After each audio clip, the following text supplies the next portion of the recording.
이 남자는 지금 저 여인에게 꽂혀 있습니다. 그런데 저 여자는 조심해야 할 것 같습니다. 이 남자는 여자를 사랑의 대상으로 보는 것은 아닌 것 같습니다. 이 남자에게 여자는 자신의 능력을 증명할 대상, 정복의 대상입니다.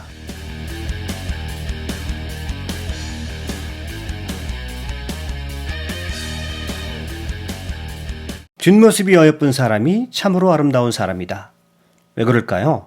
사람은 앞모습은 비교적 잘 볼 수 있기 때문에 아름답게 꾸밀 수 있습니다. 꾸민다는 것은 가장하고 속일 수도 있다는 것이죠. 그런데 사람들은 자신의 뒷모습은 잘 보지 못합니다. 그러는 사이 뒷모습은 있는 그대로 그 사람의 진실을 잘 드러낸다는 것이지요. 그래서 흔히 이렇게 말합니다. 뒷모습이 진실이다.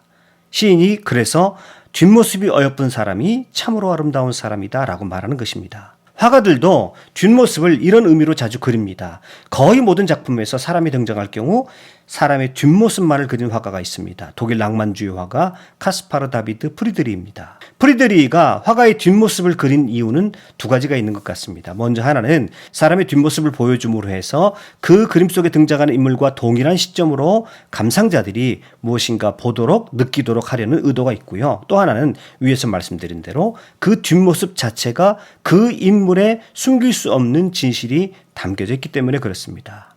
바닷가의 수도사라는 작품입니다. 이 수도사는 지금 바닷가에 서 있습니다. 그 앞에 짙은 녹색 바다의 수평선이 길게 펼쳐져 있습니다. 그 수평선 위로는 물 한 개가 덮여 있는데요. 금방이라도 폭풍우가 쏟아질 것 같습니다. 이 수도사는 지금 앞에 바다에 펼쳐지는 이 대자연의 위대한 풍경 앞에 압도되어 있습니다.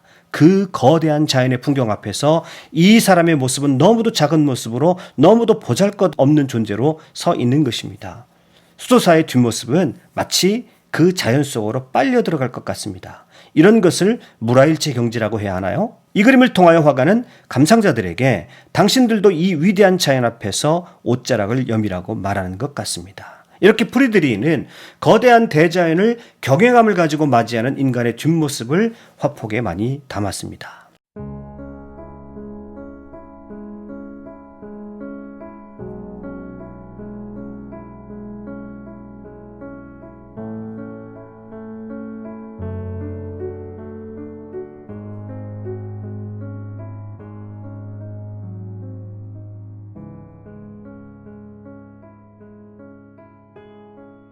이 작가의 안개바다 위의 방랑자, 이것을 보시죠. 이것은 약간 다른 분위기가 느껴집니다. 역시 이 사람도 거대한 자연의 변화를 바라보고 있는 뒷모습이 보입니다.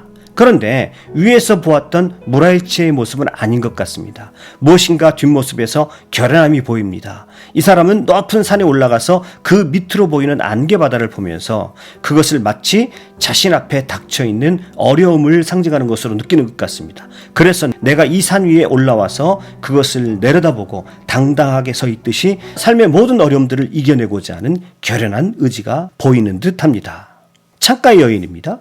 프리드리히는 여기도 역시 자신의 아내의 뒷모습을 그렸습니다. 단정한 올림머리, 초록색 계열의 드레스를 입은 그의 아내의 모습이 왠지 좀 쓸쓸해 보입니다. 창밖에는 기다란 돛대가 보입니다. 그녀의 몸이 살짝 왼쪽으로 기운 것은 지금 지나가는 그 배를 보고 있음을 알려줍니다. 아마 지금 그녀는 지나가는 저 배에 몸을 싣고 어디론가 훌쩍 떠나보고도 싶은 생각을 하고 있는 것 같습니다.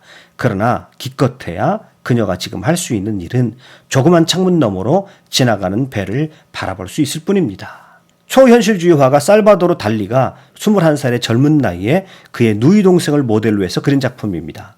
언뜻 보여지는 얼굴도 옷으로 감추지 못하는 그녀의 몸매도 약간 통통한 모습을 하고 있는데요. 그녀가 바라보는 푸른 바다는 바로 창문 밑까지 약간 비현실적으로 다가와 있습니다. 그 바다를 향하여 열린 창문도 커튼도 그녀가 입고 있는 옷도 온통 푸른 빛의 바다와 닮아 있습니다. 지금 그녀의 마음은 온통 바다로 상징되는 무엇인가로 가득 차 있는 듯합니다. 실제로 달리는 죽은 어머니를 그리워하면서 여동생의 모습을 그렸다라고 합니다. 화면에 가득 차 있는 이 푸른색은, 그리고 이 뒷모습은 그리움이 잔뜩 묻어 있었던 것이죠. 이번에는 남자의 뒷모습을 그린 작품 하나를 보실까요? 이 작품은 인상주의 화가 까유버트의 창가의 남자입니다. 이 그림 속 남자는 19세기 파리의 아파트 거실에서 밖을 바라보고 있습니다. 당시 아파트는 성공의 상징이었습니다. 이 공간 속에서 그는 손을 호주머니에 넣은 듯한데 그 모습이 당당하기 그지없습니다. 이 남자의 뒷모습이 보여주는 이 당당함은 적어도 지금 현재에서는 거칠 것이 별로 없는 성공한 사람처럼 보여집니다. 그가 그 당당함으로 창밖의 파리를 바라보고 있습니다. 그 창밖의 파리도 당장이라도 정복할 것 같은 느낌을 줍니다. 그러나 그의 눈길이 향한 곳에는 뜻밖의 한 여인이 걸어가고 있습니다.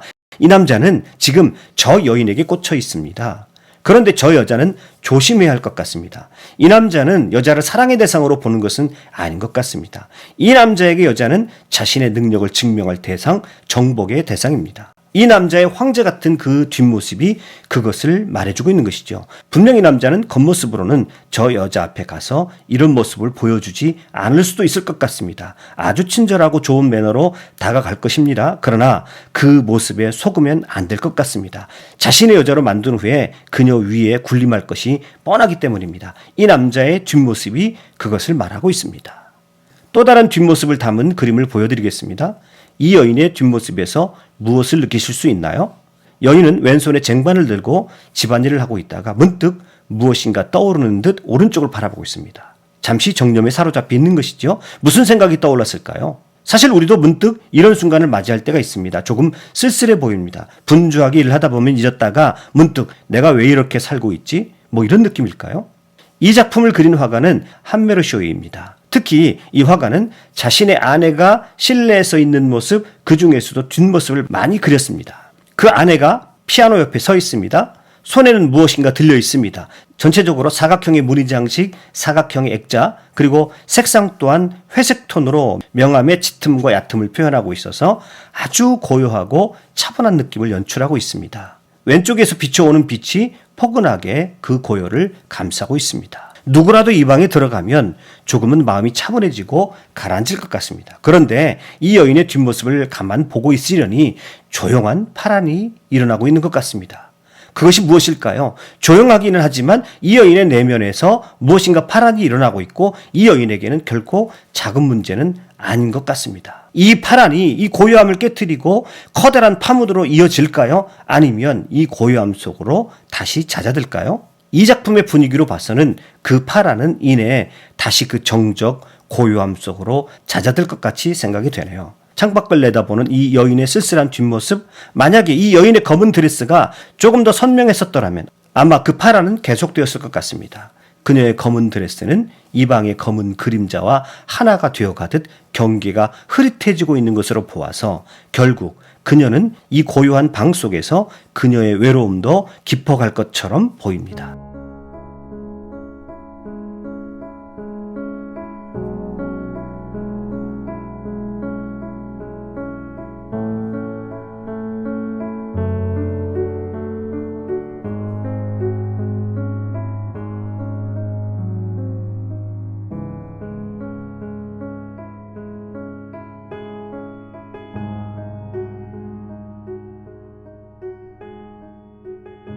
미셸 투르니에라는 프랑스 소설가는 뒤쪽이 진실이다 라고 말합니다. 등은 거짓말을 할 줄 모른다. 너그럽고 솔직하고 용기 있는 사람이 내게 왔다가 돌아가서 가는 그 모습을 보면서 나는 그것이 겉모습에 불과했음을 얼마나 깨달았던가. 돌아선 그의 등이 그의 인색함, 이중성, 비열함을 역력히 말해주고 있으니 뒤쪽은 진실이다. 가끔은 우리의 뒷모습에 대해서도 관심을 가져야 할 것 같습니다. 우리의 앞모습보다는 뒷모습이 훨씬 나다운 모습, 나의 진실을 가지고 있을 테니 말입니다. 뒷모습에 관심을 갖는다는 것은 그만큼 자신의 내면을 들여다본다는 것을 뜻하겠지요. 뒷모습이 훨씬 더 아름다운 분들이 되셨으면 좋겠습니다. 노마드였습니다.